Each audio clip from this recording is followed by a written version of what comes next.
Mulheres Improváveis, capítulo 10. Lugares improváveis. A lagarta disse que ia voar.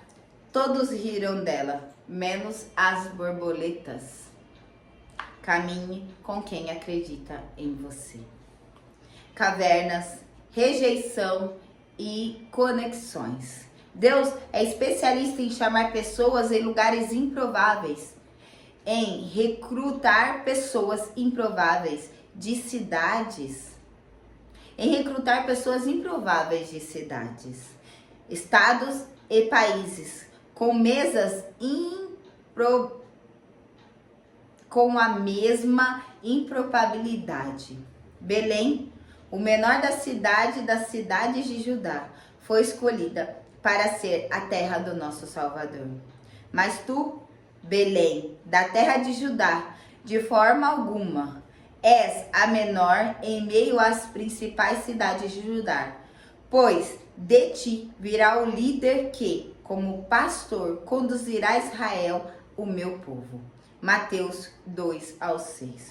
Pessoas improváveis de lugares simples de lugares simples e de terra distante ainda estão sob a ótica do céu, mas também são pessoas de lugares como Belém, que sofrem perseguição e são olhadas de uma forma diferente.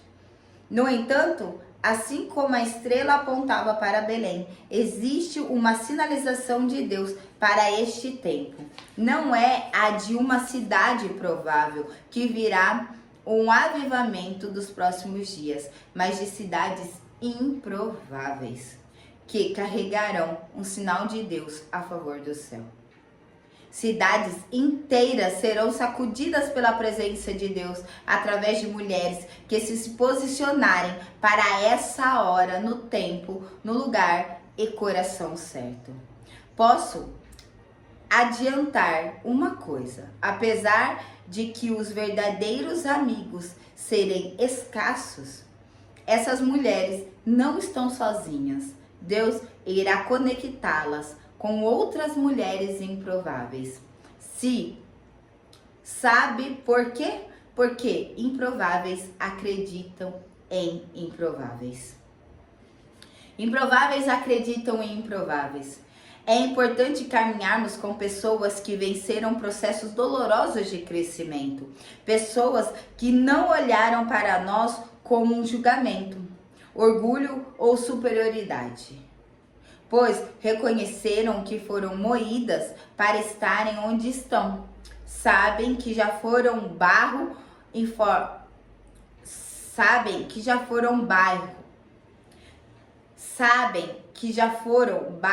informe nas mãos do olheiro e experimentaram o amor de um pai que não desistiu delas e as construiu novamente.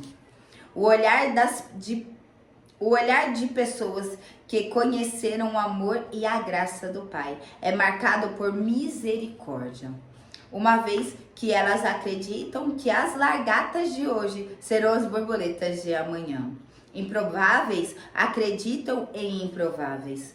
Conseguem ver nas pessoas que hoje ainda engatinham com medo, limitações e erro, e que elas podem ser tão prontamente se submeter ao processo de Deus para que sejam quem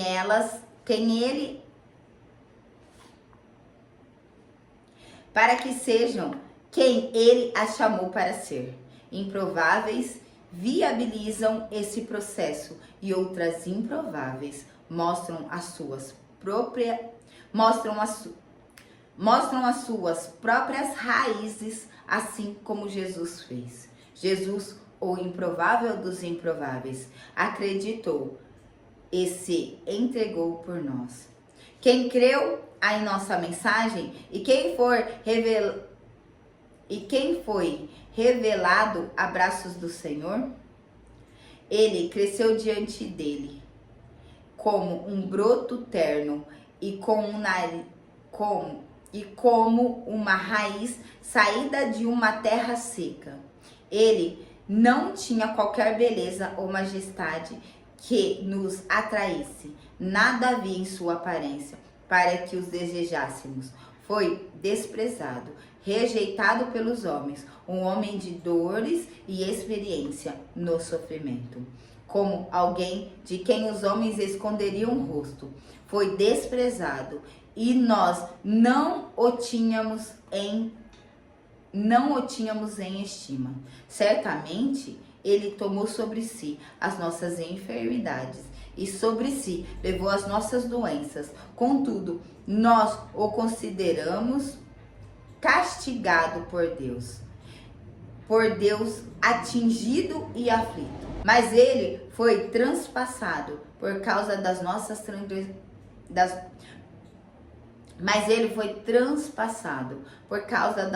transgressões, foi esmagado por causa das nossas iniquidades. O castigo que trouxe a paz estava sobre ele, e pelas suas feridas fomos curados. Isaías 53, do 1 ao 5. Feridas de rejeição. Jesus foi desprezado e rejeitado. E a rejeição é uma das feridas comumente encontradas nas pessoas improváveis. A rejeição faz parte do processo de construção de Cristo em nós. Então Jesus começou a lhe ensinar que era necessário que o Filho do Homem fosse em muitas coisas e fosse rejeitado pelos líderes do povo, pelos principais sacerdotes e pelos mestres da lei. Seria morto, mas em 3 dias depois ressuscitaria. Enquanto falava abertamente sobre isso com os discípulos, Pedro o chamou de lado e repreendeu por dizer tais coisas. Jesus se virou, olhou para os seus discípulos e repreendeu Pedro. Afasta-se de mim, Satanás. Disse ele, você considera as coisas apenas do ponto de vista humano e eu da perspectiva de Deus. Depois chamou uma multidão e os discípulos e disse, se alguém quer ser meu seguidor, negue a si mesmo, tome sua cruz e me siga. Se tende a apegar a sua vida, a perderá. Mas se abrir mão da sua vida por minha causa e por causa das boas novas, a salvará. E o que daria ao homem em troca da sua vida? Marcos 8, 31, 35 e 37. O ensino de Jesus nunca ocultou a verdade acerca dos processos divinos que devemos enfrentar, assim como não escondeu que no mundo teríamos aflições. Pelo contrário, assegurou-nos que a vitória do Filho nos encoraja a cada dia. Em seguida, resolveu explicar algumas coisas. É necessário que o Filho de Deus seja maltratado, levado a julgamento e declarado culpado pelos líderes do povo, sacerdote e líderes religiosos, que sejam mortos em 3 dias, depois ressuscite. Ele falava de um modo simples e claro, para que todos o entendessem. Pedro, porém, protestou, segurou-lhe o braço, vendo que o discípulo hesitava em aceitar os fatos. Jesus respondeu, Pedro, saia do meu caminho. Fora, Satanás, você não tem ideia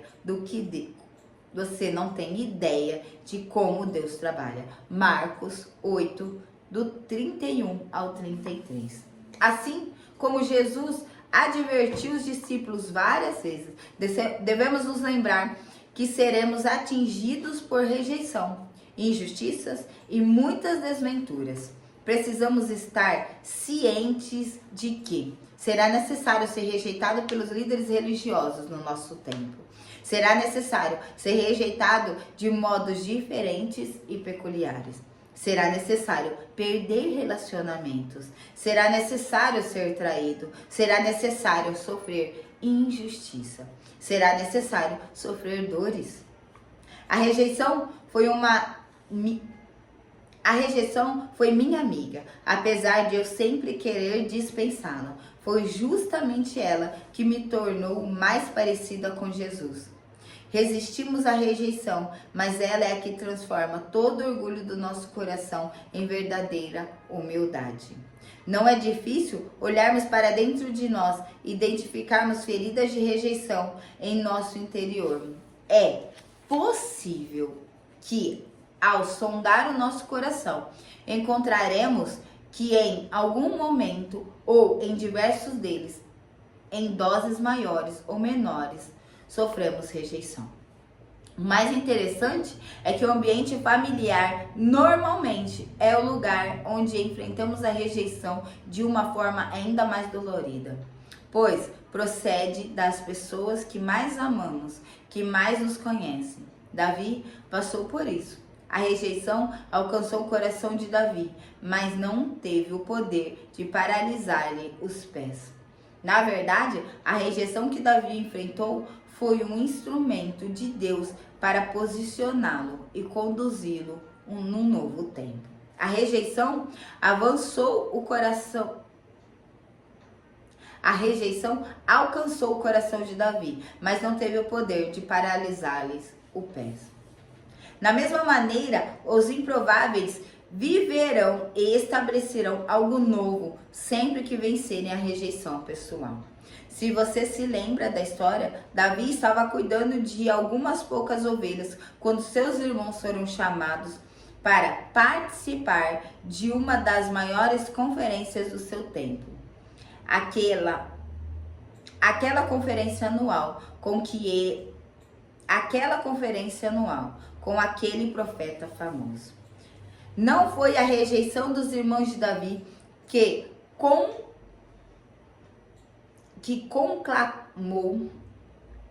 conclamou o rei, nem mesmo a inveja de Abner,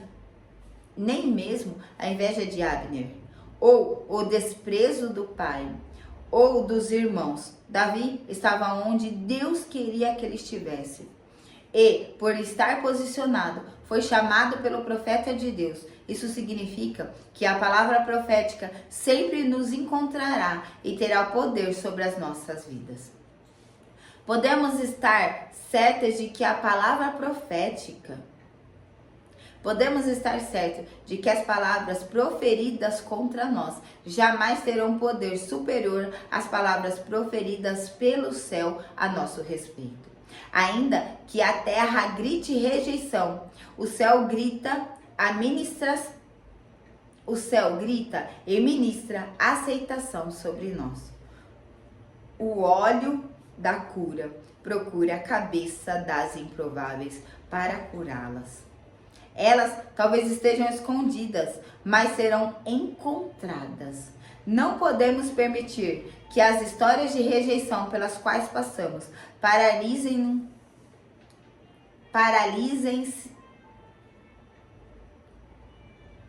Não podemos permitir que a história da rejeição pelas quais passamos paralisem o que Deus quer estabelecer dentro de nós.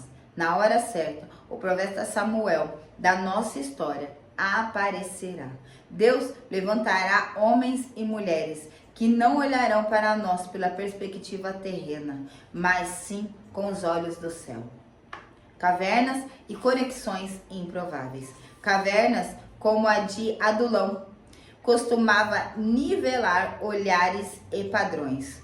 Os amigos improváveis de Davi na caverna de Adulão revelavam a sua realidade. Davi fugiu da cidade de Gigate e foi para a caverna de Adulão. Quando seus irmãos e a família do seu pai souberam disso, foram até lá encontrá-lo. Também juntaram-se a ele todos que estavam com dificuldades, os enviados e os descontentes, e ele se tornou líder deles. Havia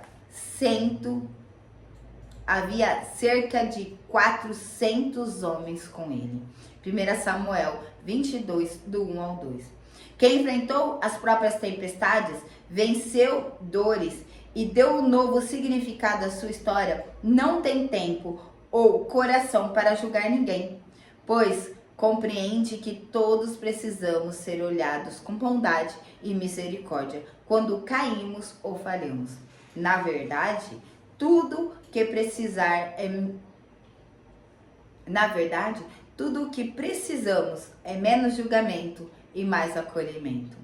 Há alguns anos cheguei a ter síndrome do pânico, porque estava passando por um período de muitas perdas, algumas das quais incluíam relacionamento com pessoas que eu amava muito e julgava não conseguir seguir em frente sem elas. No entanto, foi justamente nesse vale de dor que descobri que algumas perdas são ganhos, transformando-se em chaves que destravam o nosso destino. Naquele período eu não compreendia, mas Deus estava construindo dentro de mim uma rede de relacionamento capaz de apoiar o que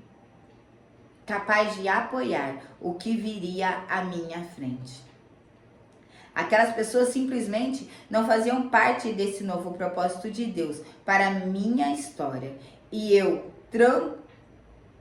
tão pouco fazia parte do propósito de Deus para elas. Deixar ou ser deixada foi a melhor coisa que Deixar ou ser deixada foi a melhor coisa para ambos os lados. Foi como Abraão e Ló tiveram que romper para poder recomeçar.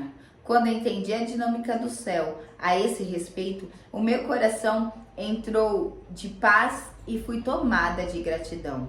Passei a estar atenta às redes que pouco a pouco Deus ia construindo através da dor e comecei a entender que alguns finais podem ser novos começos. Como você e eu lidamos com as perdas?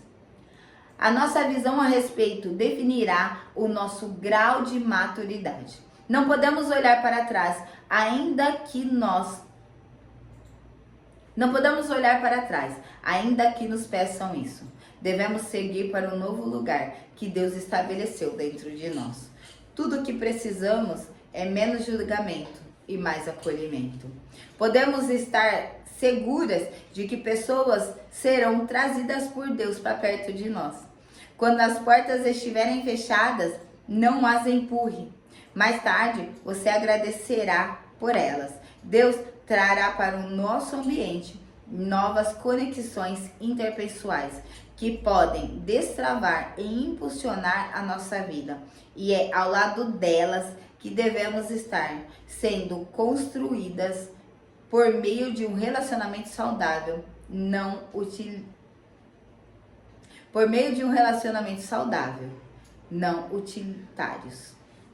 Por meio de relacionamentos saudáveis e não utilitários. Quantas de nós, em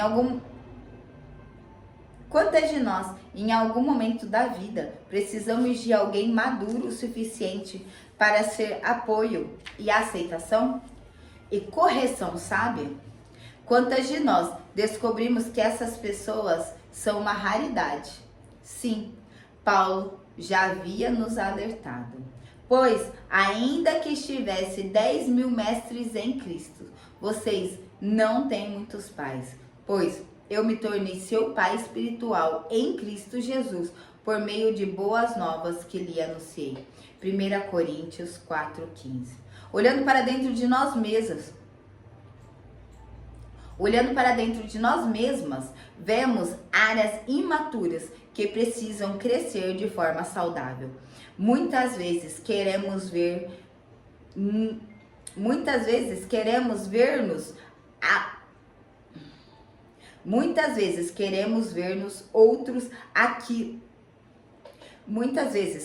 ver nos outros aquilo que nem nós mesmos temos. Queremos receber o que não damos. O único caminho é amadurecer e contar com pessoas maduras que nos ajudem. Há uma geração carente de homens e mulheres de Deus, ajustados à palavra, equilibrados e sem intenções escondidas, verdadeiros pais e mães espirituais de uma geração ferida na paternidade, que precisa de uma mentoria responsável e eficaz. Apesar de termos muitos mestres que ensinam isso ou aquilo, poucos têm sido os pais que nos geram para o propósito de Deus. Peça a Deus para que você se torne a mãe de gerações e que Deus a encaminhe a pais e mães espirituais. Como Paulo foi com Timóteo, eles são poucos, mas existem. Toda flecha precisa de um arco. Onde quer que haja um arco, existe uma flecha voando em direção ao seu propósito. Os arcos são raros. Vejo tantas pessoas travadas, tantas pessoas sem rumo.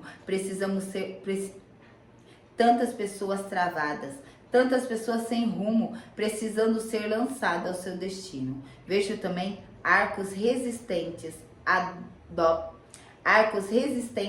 dobra de Deus. Sim, um arco precisa ser dobrado um arco precisa ser dobrado e estar maleável a novas configurações de Deus. A flecha dá propósito ao arco. O arco potencializa o propósito das flechas. Por isso, precisamos de arcos, precisamos de pessoas que se deixam ser dobradas, que se submetem ao processo de Deus para a formação de um coração impulsionador. Deus está levantando arcos em nossa geração. Deus está levantando arcos em nossa nação. Todo arco um dia se sentiu perdido em meio ao processo. Ficou um tempo sem entender o período de ser dobrado para lançar flechas. O retrocesso muitas vezes é um convite para um lugar de reconstrução.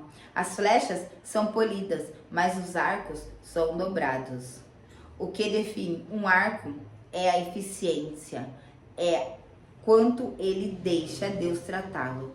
Quanto mais arcado, mais eficaz. Os arcos são raros, por isso tão preciosos. O capítulo 10 me fez entender que não sou eu que procuro mulheres improváveis. Não sou eu que faço conexões, é Ele. Quantas pessoas passaram na minha vida e eu realmente achei que era pessoas que era para caminhar. Mas é só o Senhor que alinha pessoas, é só Deus que vira ciclos de pessoas na sua vida. Existem muitas flechas para serem lançadas e muitos arcos para ser descoberto. Quem sabe você não é essa raridade de ser um arco também, para ajudar a alavancar pessoas. Se posicione, deixa Deus falar através de você e viva intensamente com todas as histórias de pessoas que Deus vai colocar na sua vida para você levantar. Um beijo e até o capítulo 11, se Deus quiser.